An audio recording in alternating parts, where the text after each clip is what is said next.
official podcast of the Jacksonville Public Library. I am Jenna. That is Jenna. I'm Hurley. What's up, guys? Hey. Welcome back. Hey. We have a super interesting guest on our show today. Keith Marks blew our mind with all his stories that he had to tell us. He was really, really awesome. But first, Hurley, what are you reading?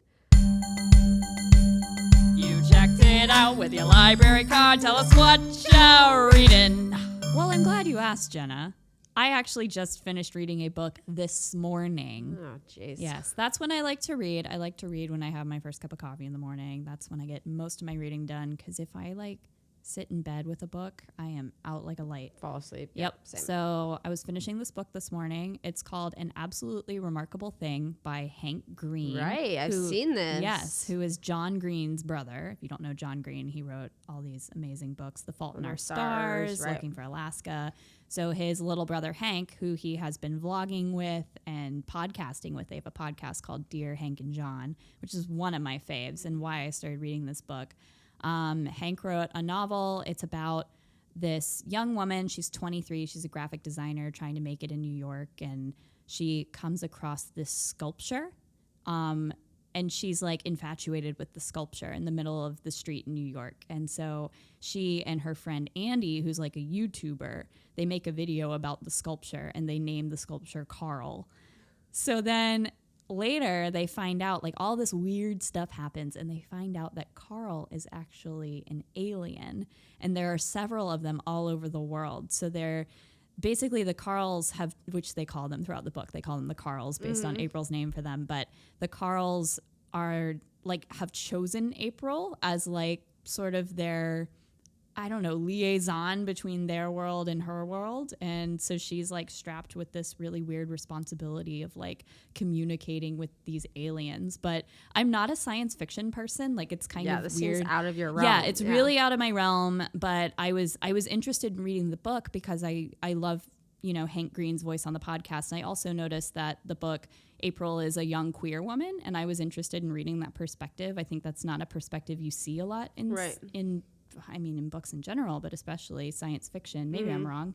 I haven't read a lot of it, but I felt like it was a good gateway into sci-fi, because it was equal parts pop culture and talking about YouTube and social media and the problems with that and how that brings about challenges, but it also had all this weird science fiction stuff going on. So the ending was ridiculous. That's all I'm gonna say about it. So have to read. Gotta read. I could not recommend this book more. Wow. Yeah. That's so, I've seen this all over the best-selling list for a little while ago. Yeah, it just came out last year. Yeah. It was I don't know if it was on our top circulating, but I saw it everywhere. It's probably on Goodreads. So yeah, that's so crazy. I'd never really looked into what it was about. So that you said that, I'm shocked. Yeah, I know. Insane. And it has a really striking cover, and I think I got 50 pages in. I'm oh, this is a sci-fi book. Weird. Do I want to do this? Yeah, I think I do, and I'm glad I did. Wow. Yeah, I'm excited to read more now. What are you reading? So I just finished, I love all these celebrity memoirs. I know it's so, oh yeah, that's totally your thing. So hilarious. They're just good audiobooks. But True. Anyway, so I just finished I Might Regret This by Abby Jacobson. Of Broad City fame. One of the co-creators of Broad City, which just started its final season. So sad. Abby and Alana will miss you. They're so funny. Yeah. Oh my gosh, I love it. So this book was a little unexpected because I expected it, to be comedy, and it definitely is written in her comedic, sarcastic voice, but it is very much about her and finding out who she is when she thought she might, she already knew, and in her 30s really never having a serious relationship, and her friends kind of say, I don't even know if I could ever see you with anyone, and that really impacting her. These people that I love the most can't see me in a relation, a serious relationship. And so she decides to do this long road trip from New York to LA. And it's kind of about how she learns more about herself throughout the whole journey, and, what she learns in each city and the people she meets in the stops. And about a relationship that kind of helped her come back to figuring out who she was. So it was really beautiful, really, really raw. You know, she gets really personal, and you know, it's just written in her voice, and it was really cool. So I liked it a lot. And you listened to that on audio? Yes, I did. Yeah, Abby reads it on audiobook. It was great, and I want to check out the actual physical book because there's she's actually an illustrator, just like in Broad City, Right. and she has a lot of her own illustrations in the book, and she does talk about Broad City and meeting Alana and starting that project with her, and how the storylines are based on real life events. So it's really good. She says that her and Alana both worked at like a Groupon type place selling Groupon deals like they do in Broad City. Deals. Yeah. Yeah, it's really great. So that's called I Might Regret This. We have it on audio, ebook, and physical book at the library. Yes. And we have an absolutely remarkable thing in our collection as well, of course. So put those suckers on hold, people. Yes, find something new. Them. Yeah, we'll have them on our podcast page, jackspubliclibrary.org/podcast. Whoop, whoop. All right, who are we talking to today? We're talking to Keith Marks, like we said before. Yay. Keith is a man who wears like maybe more hats than anybody else. Like the hats on his head are like a mile into the sky. There are so many of them. So Keith is just the best. He's a wacky dude who I've gotten to know in the past couple of years. You know, we'll occasionally meet up for a cup of coffee, and every time I do, I'm just so amazed by how passionate this guy is. He's one of those people who wants to show Jacksonville new things. He really wants to be an innovator. So Keith runs a nonprofit organization called Avant. The tagline of Avant is Curious Music for Curious Minds. So he's showing Jacksonville all of these bands they've never heard of before and doing it really well. Yeah, you can definitely see how passionate he is about this, and just how he talks about some of his travels and his journey to getting to Jacksonville, which is crazy, and how that's influenced him. And This guy's been all over the world. Yeah. Every story was like, oh, I was in Seoul. Oh, I was in Costa Rica. Right. Yeah. Nuts. Yeah, nuts. he's a great guy, and we're lucky to have a chance to talk to him about his music noodling, as he calls it. Yeah. So here he is, folks, Keith Marks. Keith Marks, welcome to the show. Thank you for having me. Is that your real voice? No, it's not. Okay. This is more approximate to my real speaking There it voice. is. There he is. He's in the building. So, Keith, you have traveled and lived all over the world, which is fascinating. Actually, today you walked in wearing a coat you got from Tibet that is lined with yak. Yes, So, that is true. That is true. So, Never uttered those now it words. should be said it's 35 degrees, so it's not like I just walk around like in like 70-degree weather going, look at my yak jacket from that's Tibet. true. It's Yes. necessary to wear today. Right. You're not necessarily dressing for the weather you want. You're dressing for the weather you have. Exactly. Right. It's functional. Yes. So that said, you have traveled all over Tarnation. What has your path been, and how did it lead you to Jacksonville? It's funny because Jacksonville was sort of like the initial jump out of my parents' home. So grew up in Daytona, born in New York, grew up in Daytona, came here to UNF to go to school. I was in the honors program there, and then I finished school and decided I didn't know what I wanted to do. I was doing improv theater here in Jacksonville. And what did you study at UNF? I was a journalism major and a philosophy minor. Okay. And so then I realized I didn't know what I wanted to do and who I wanted to be. And I wound up moving to Europe, and I lived in London, working in a pub, living above it. Then I was in Scotland, and I worked in the Edinburgh Film House where they do the Edinburgh Film Festival. And so I worked in that film house there, and then, traveled. I lived in Central Europe for a bit after that, and lived with a friend of mine in Germany. They have a lot of programs to help people get out of prison, like sort of halfway houses to get them secured onto like stable footing. And I lived in a home with a bunch of ex-felons and convicts with a buddy of mine who was doing his service there, and then came back to the States, realized the United States was not ready for me. So I moved to Asia, and I lived there for 4 years, and then came back. And that's when I think I don't know, in between one of them, I became a massage therapist, and I started practicing yoga, and I worked at Native Sun for a little bit.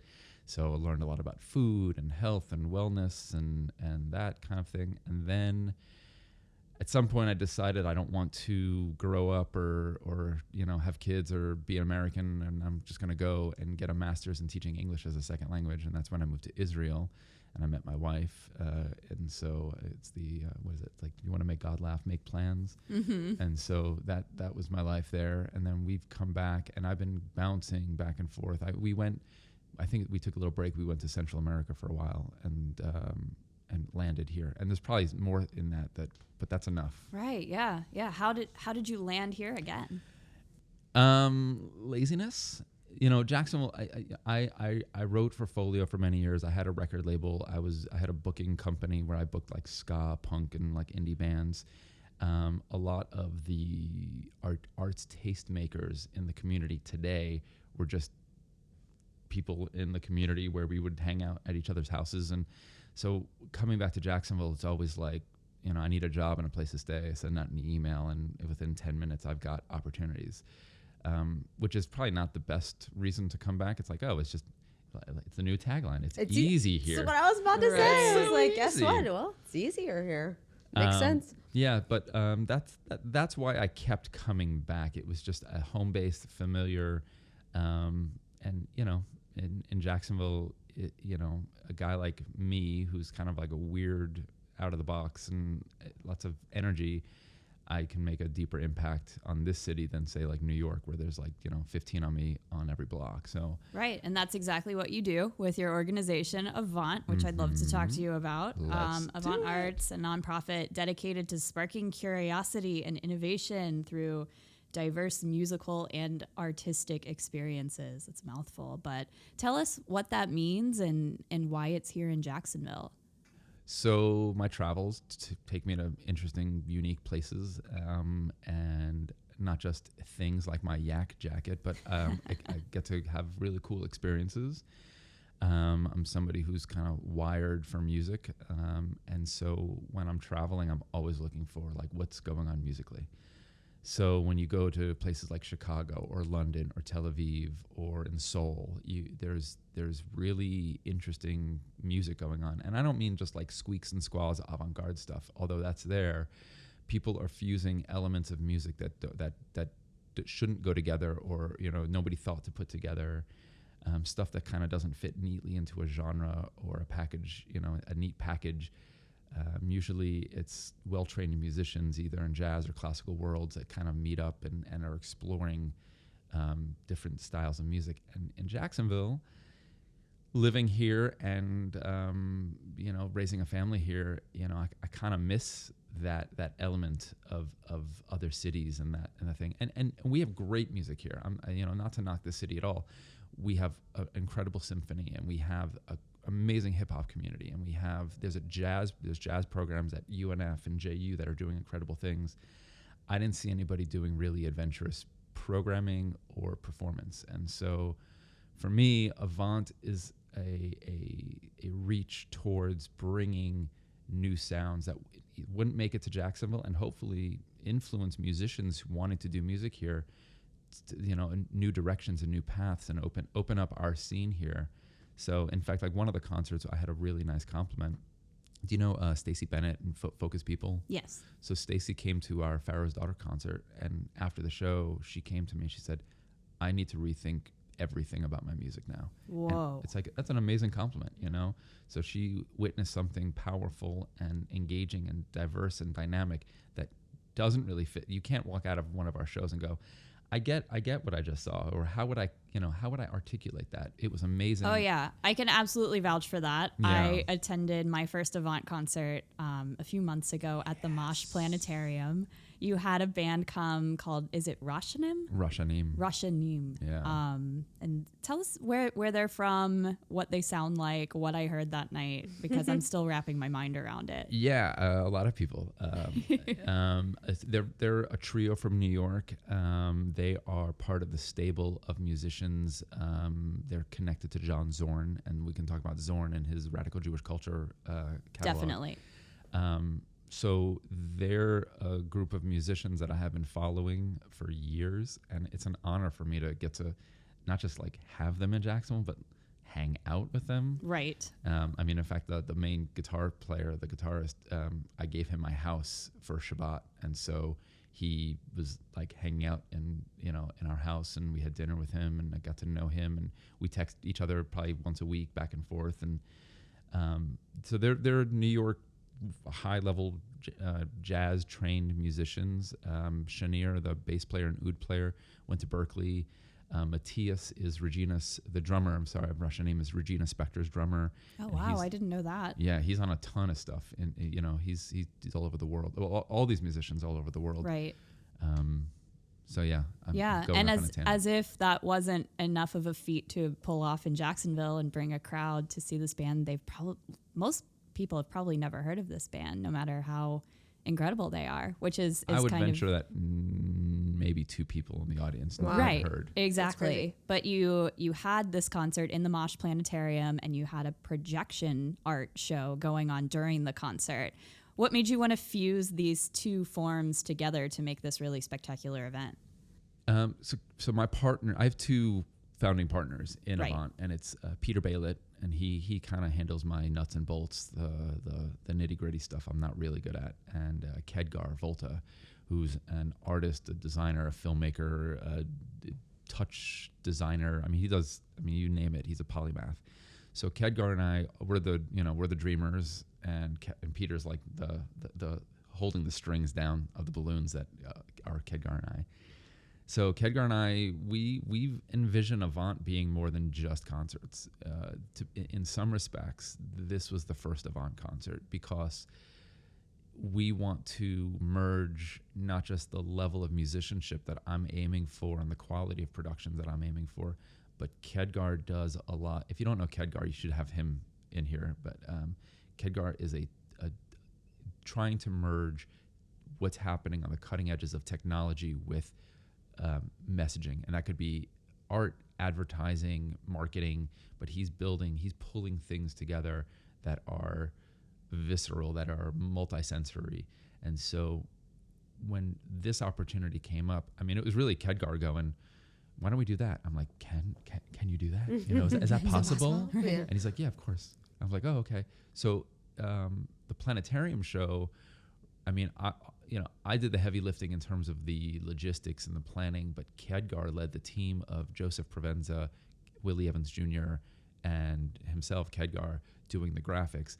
And I didn't see it until about a week before. I went into his office, and he has a VR headset, and I'm giggling watching these graphics come in. But that was really a collaboration between Kedgar's can-do attitude and my tenacity just to bring something engaging to Jacksonville. Yeah, well, it was really like nothing I've ever seen before. And we touched on this earlier, but you really encourage people to come hear bands they've never heard of, which is not something that happens a lot in Jacksonville. I wonder, have folks in Jacksonville been receptive to this, and what surprised you about people's reactions? So, I mean, it's a hard question to answer. I mean, we're successful. I mean, every event we've done in 2018 was sold out. Wow. So Rosh Hashanah, we did a Saturday night and a Sunday afternoon, 200 seats in each night, and we sold out both nights.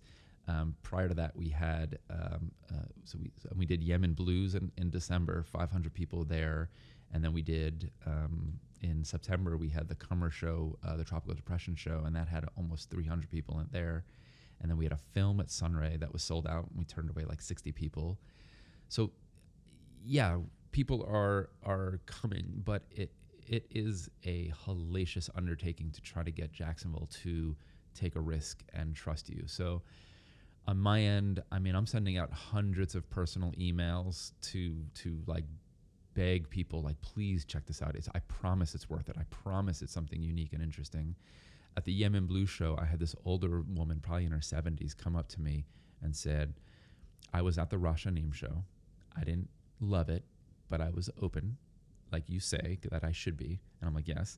And she said, but by coming to that Rosh Hashanah show prepared me for the Yemen Blues show, and I loved this. Wow. And I was like, That's such awesome. yeah. So we're opening minds, and part of it is that, like, for me, in my history, music is a passport. It opened me up to African American culture. It opened me up to Latin culture. It's led me around the world. So for me, music is not just like, hey, let's just, have some ear candy. Let's really engage in the other. And music is a nice way for people to engage the other in a non-threatening way. So when you're hearing, in Yemen blues, he's singing, he's an Israeli Yemenite. He's a Yemenite Israeli. So he's singing in Arabic. So he's Jewish, singing Jewish kind of like style Arabic prayer music in a very kind of hip hop funk context.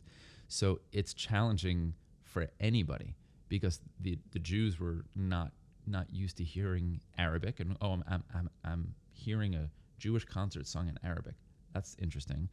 If you're not Jewish at all, which there were a lot of people who weren't Jewish, they're engaging in a culture that is strange and interesting.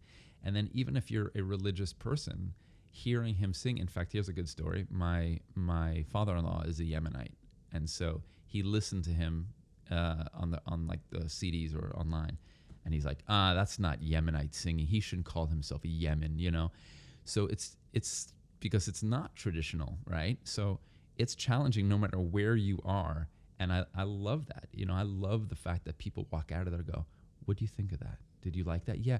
To have to really pull it apart and say, as opposed to, when you go hear Cher, if you bought tickets to see Cher, you're walking out of there going, I saw Cher. You're not picking it apart going, I wonder why she chose that song in that particular place. Not to say that doesn't have a place and a role, but Avant, that's the goal of Avant, is to like bring somebody somewhere where they didn't think that they were going. Yeah. Right. And have people compare their challenges respectively. Yeah. That's so interesting. So you're also a musician yourself. Yes. I noodle. You play the music. Yeah. You noodle. I noodle. I mean, when I'm dealing, I went to UNF and I have friends who are jazz musicians, and I started playing music at 30. So, yeah, I know a little bit. What do you want to know? I want to know how your role as a music noodler, we'll say, instead of musician. I like that. Music noodler. How does it play a role in your founding of Avant and your mission with Avant? They don't, but I would say that I've had a record label, I've had a production company at UNF. I was on the board of productions. I was on the radio there. I have a radio show now. I've tour managed. I've gone on tour with bands. If you name it, I've done something with music. So I picked up a book in Israel. It's called "This Is Your Brain on Music," and it's written by a former musician turned studio engineer turned neuroscientist. And in the introduction to the book, he says something to the effect that the word musician, as we know it today, is a relatively new construct in the past few hundred years. The idea that there are those who are musical and not musical didn't exist when we were folk people, tribal people. Every culture, no matter where you came from, participated in song. And you see that I saw that when I was in India, and I see that when I was in Japan, and I saw that when I was living in Israel. Nobody goes to synagogue on a Friday night and says, I don't sing prayers to God because I don't have a good singing voice. Everybody sings. And the culture is more musical. And so I just picked up an instrument. Actually, the next day I went to the music store and I bought a guitar, and that was my beginning into I want to participate. I want to be a part of this language. Oh, wow. So this book was really your entry point into participating. The next day I went and bought a guitar. Wow. That's powerful. I was like, I love music. I'm involved with so many aspects of the business side, which are grueling. I think so many of us go well, I'm too old to start that. And I don't have an aspiration to be on tour or to be Cher. I get together with friends and we write songs, and every now and then I'm at Rain Dogs or 1904 and getting up on stage and having fun. Yeah. So that's I don't know if there is a parallel, but that if you can draw a connection between the two. That's pretty sweet. I think so. I think participating every way you can in music probably brings a lot to the Avant table. Yeah. I mean, exposure is a big deal for me. So, I mean, I'm constantly digging. I mean, I'm at the library once a week, and I walk out with stacks of CDs, stacks of books. And part of it is for my kids too. You know, like right now, what do I have in the car? I have like a trail guide of Middle Eastern music. I have Anthony Braxton for alto, Moondog, Best of Emerson, Lake and Palmer.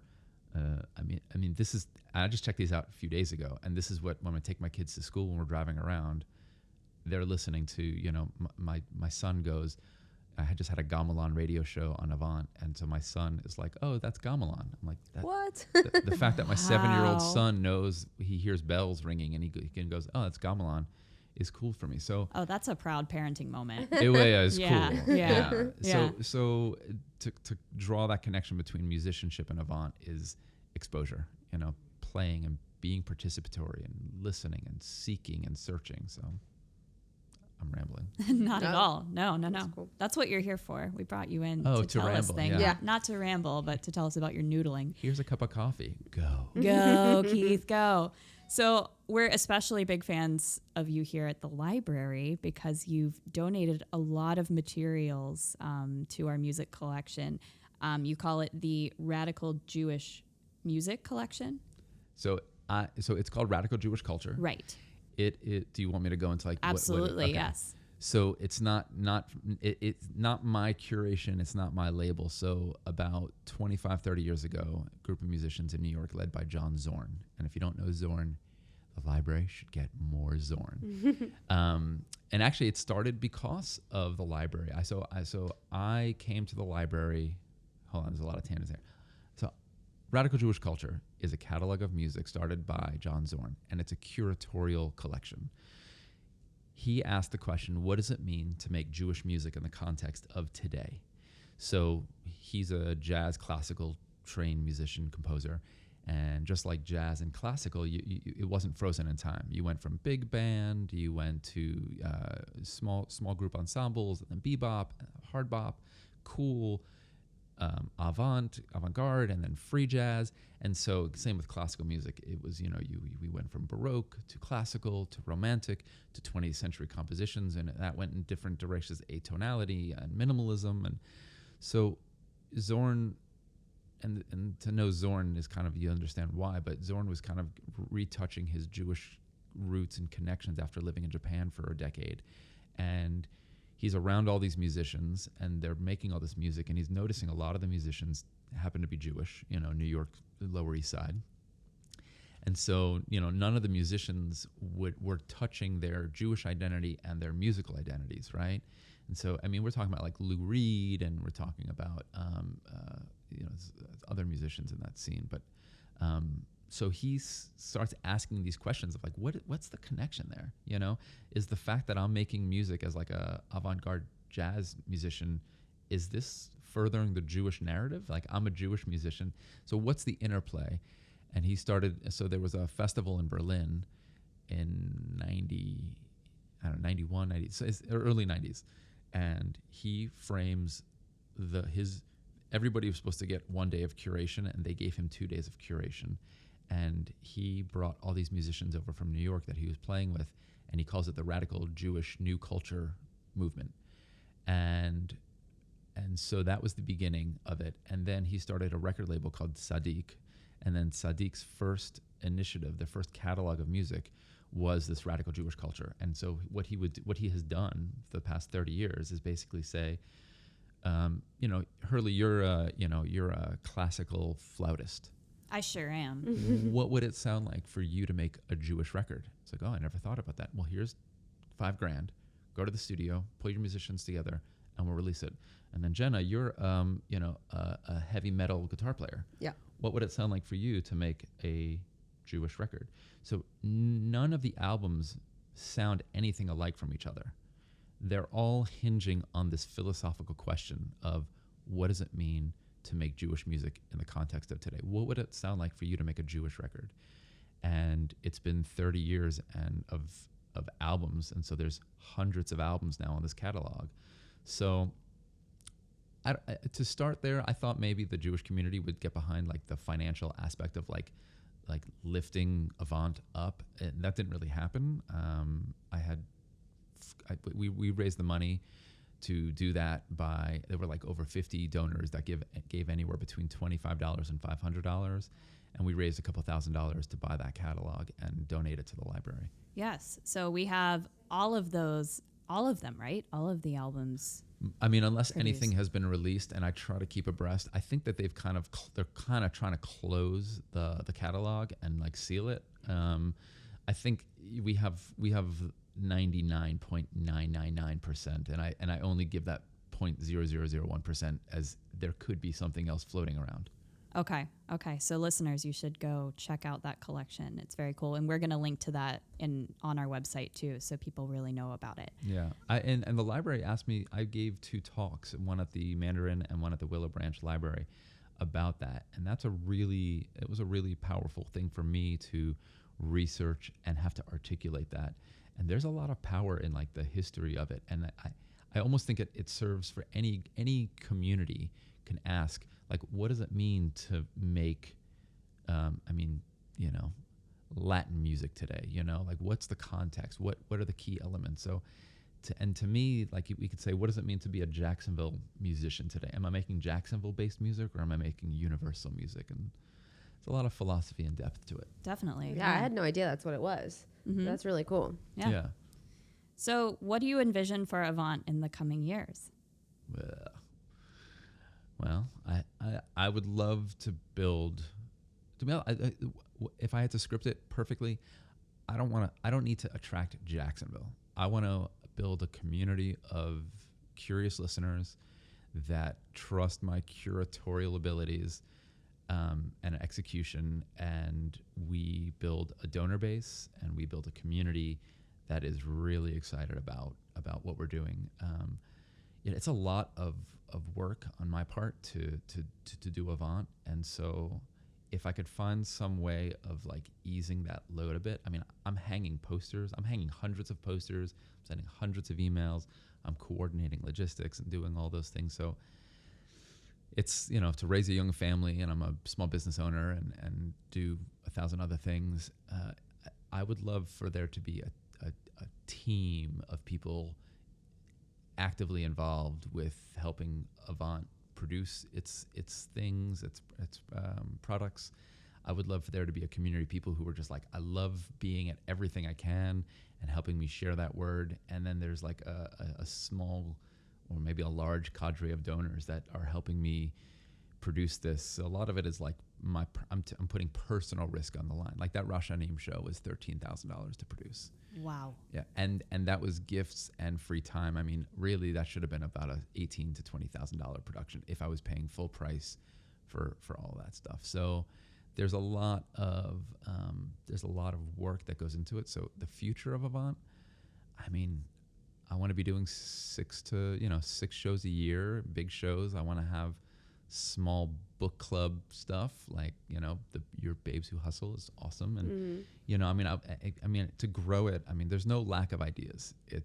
But it takes a community of people that want to support those ideas. So that would be what I want to do. I mean, I have big ideas. I mean, I'm talking to the museums and different things about like partnerships, how to grow and how to do some big programming, but it all comes down to resources. Definitely. And if we have listeners who are interested in joining in that community, how can they get involved? Avantcurious.org. So the tagline for Avant is Curious Music for Curious Minds. So AVANT curious.org. Perfect. Nice. So I want to know what advice you have for people who are interested in starting a nonprofit, aside from you're crazy. Don't. There's a few things to consider. One is, right now I'm in a program called National Arts Strategies. Like, it's an executive arts leadership program, and there's a few of us that have been accepted to this program through UPenn, and I'm learning a lot. And so I think you need to understand your value proposition. Like, what are you trying to bring to the world, right? You need to understand your capacity. Like, is that a doable thing that you're like setting out to do, right? And then donors, like a support base. And support doesn't have to be donors necessarily, but support. Is this something that your community that you're trying to impact? Are they going to jump in and help you? And I think that if you have those three things, you're got the seed of a the germination, seed of a good germination, right? Know that when you start a nonprofit, you stop owning your idea, right? So as a 501c3, my board owns Avant. And so should my board ever decide that I'm not fit and capable to do my role as executive director, as leader of this organization, I can be removed. Wow, that is accountability. Yes. And so you should know that when you start a nonprofit, you are giving away control of your baby. So that's another thing to consider. And it is 2 full-time jobs because you're programming, right? You're doing all the wonderful things to impact the world, but then you're also doing all the marketing and development and governance, and it's just a lot going on. So I jumped into it ignorantly, and to be honest, if someone had told me the amount of work it was going to be, I probably wouldn't have done it. And so my advice is get a legion of people who believe, and I wish I kind of would have done that, because now, I mean, I have 2 founding partners, but I mean, I'm the face of Avant, I'm the voice of Avant, and so it's hard now pulling people on, and I have some volunteers, but it's hard getting people to buy into like an ownership level to be like, yes, I will do what it needs to be done to make sure that it's successful. So starting from the beginning, you need to have a team of people that you can love and trust, that share your work ethic, right? So that nobody feels that there's like no the division of labor issues, and know that you're giving away your idea. You don't own it anymore once you have your 501c3, and you need to have a really clear indication of value, capacity, and support. Wow, not all things one can do overnight. Man, that could be its own podcast. It could, yeah. That's a lot. That's crazy. It is a lot. So in addition to this double full-time job of running a nonprofit, you're also a writer and a massage therapist. I want to talk about the writing first. Like you said, you studied journalism and you still write today. What do you like to write about most? I like community stuff, I like engaging stories. So like I just recently, a few months ago, I think wrote a story about a guy who does metal detecting, and he'll come to your yard, and he loves the hunt and his story, and sitting out on his front porch in Yulee and hearing his story and being enriched by somebody's actions and their life. So I like stuff where I feel like I'm going to be engaged and impactful. And it's freelance now. I mean, I go through waves of like intense writing, and then I kind of take a backseat to it. But writing is something that I feel like is always one of my hats that I wear, and I'm really thankful that I have honed an ability to write and like to be a bit of a wordsmith and a bit of a grammar nerd. Oh, yeah. It sounds like our podcast, though. That's kind of what we do. Talk to people in the community about their inspiring and engaging stories. Yes, indeed. Yeah. Similar. Yeah.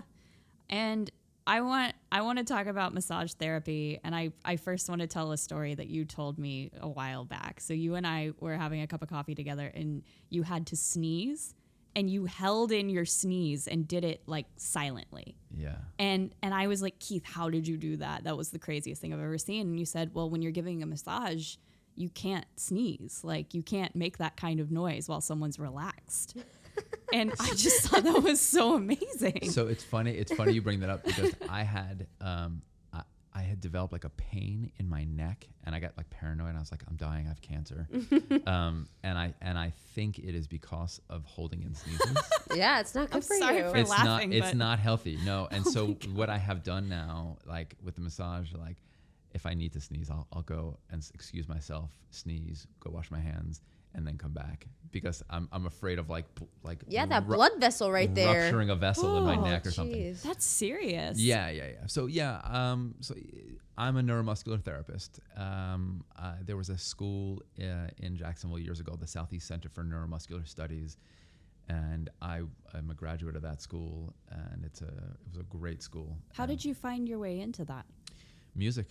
A lot of musicians in town. There were a few musicians that I knew who, massage therapy is a really nice profession in tandem with musicianness, because you set your own hours, you make decent money, if you can build up a clientele, but you can tour and you have your nights free to gig and that. So I had about 2 or 3 musician friends who were also massage therapists, and it was funny. I was supposed to actually go on tour with some MTV band around the country for 3 months, and I was supposed to fly to Nashville, and the night before I was supposed to fly, the band's manager called me and said, hey, the band wants to bring their buddy or something, so don't bother coming to Nashville tomorrow. And so I was like, oh, well, that's my plan for 3 months. What am I going to do now? And the next day I went over to the massage school and I enrolled, and that was the beginning of it. Wow, very cool. Yeah. So interesting. And your wife owns a business with you too, right? A Pilates business. She's the owner. She's the owner. Okay, very cool. Yeah, she's from Israel.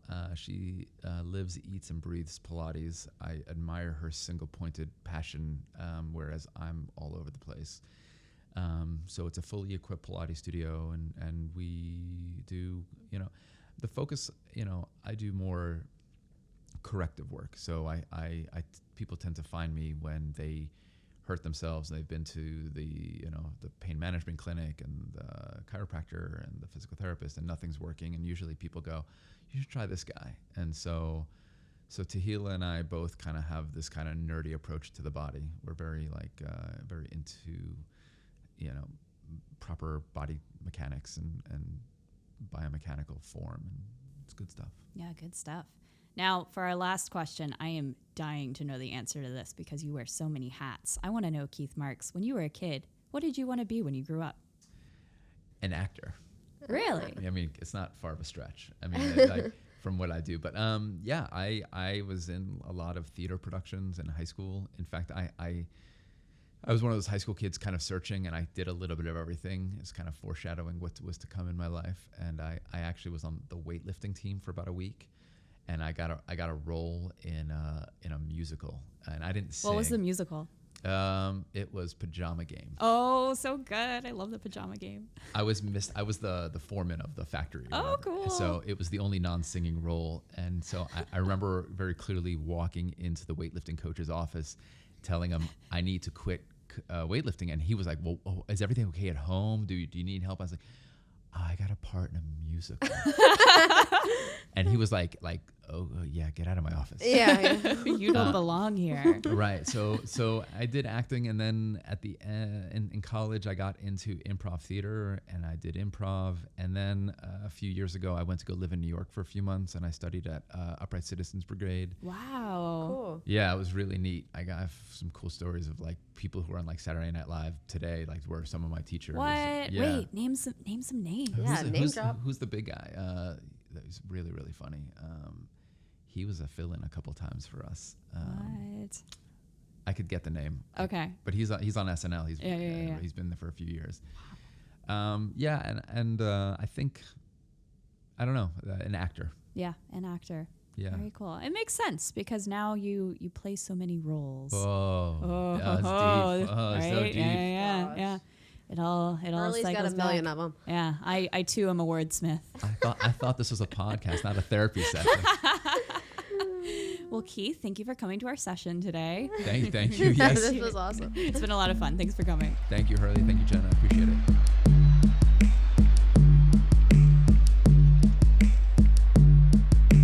Keith is so interesting. That was my first time really meeting him. I've seen him, through his programs. He's on at the library a bunch, but I've never met him before, so that was so cool. And after the interview, we walked down to take a photo in front of his collection that he donated, and he was telling us that he's actually gotten some overdue fines by checking out his own collection. Right. He was like, yeah, I check out some of them and I forget to bring them back. So I've actually had to pay fines on these CDs that I donated. So funny. Yes. That's hilarious. Please, please, please, listeners, go check out that collection. It is really unique. The Radical Jewish Music Collection. You can find that housed in the main library. It's on the second floor. If you come to the librarian and ask about it, they can take you and show you. But you can also find all of those in our catalog. And if you put them on hold, they can be delivered to a location nearest you. But if you really want that browsing experience, Yeah, it's worth it. yeah, come downtown to the main library, have lunch, like make a day of it, Yeah. and just get curious in this collection. It's really cool. It's super cool. You can find Keith's adventures online, Adventures in Music, at avantcurious.org. We will link to that in the show notes as well. And make sure you check out his collection here at the library and check out his events that he has. He's doing some amazing things coming up, some awesome concerts. So make sure you guys get some info about those. Yeah, definitely. While you're at it, follow us on all the social media platforms. We are everywhere on the internet at Jack's Library. Make sure you subscribe to our show so you don't miss a single episode. Give us a nice rating and review if you won't mind. We'd appreciate it. This podcast was produced by Brian Thomas, a.k.a. BT, a.k.a. Producer Brian. Good